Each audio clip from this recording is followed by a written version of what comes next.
ప్రకాశం జిల్లా ఆవిర్భావ దినోత్సవాన్ని పురస్కరించుకుని ప్రకాశం భవనంలోని టంగుటూరి ప్రకాశం పంతుల విగ్రహానికి ప్రజా ప్రతినిధులు అధికారులు పూలమాలలు వేసి నివాళులర్పించారు.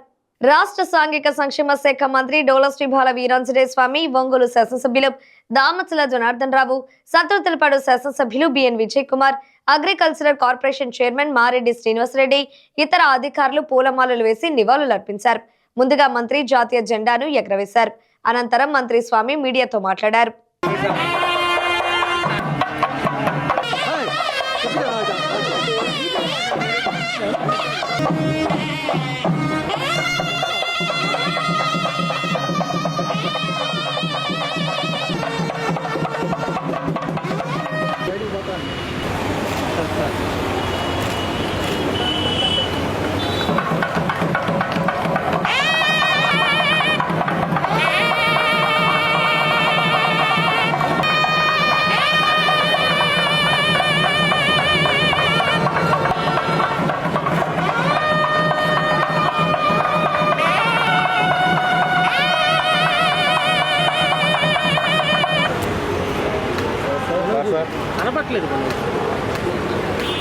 ప్రకాశం జిల్లా 56వ ఆవిర్భావ దినోత్సవాన్ని ప్రకాశం భవన్లో మనం జరుపుకోవడం జరిగింది.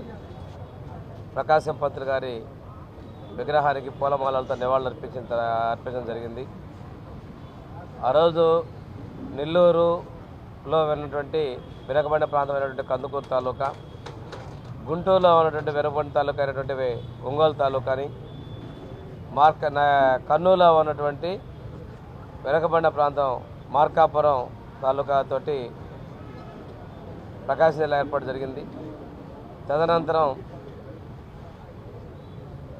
2000 గత ప్రభుత్వంలో మళ్ళా జిల్లాని పునర్విభజన జరగడం వల్ల అద్దంకి, పర్చూరు, చీరాల నియోజకవర్గాలు బాపట్ల జిల్లాకి, కందుకూరు నెల్లూరు జిల్లాకి పోవడం వల్ల మళ్ళా కూడా మన జిల్లా విస్తీర్ణం తగ్గినప్పటికీ కూడా రాష్ట్రంలో అత్యంత విశాలవంతమైనటువంటి ఎక్కువ విస్తీర్ణం కలిగిన జిల్లాగా కూడా మన ప్రకాశం జిల్లా ఉంది. 56 సంవత్సరాలు అయినప్పుడు కూడా పూర్తిగా వెనుకబాటుతనం కూడా పోలేదు.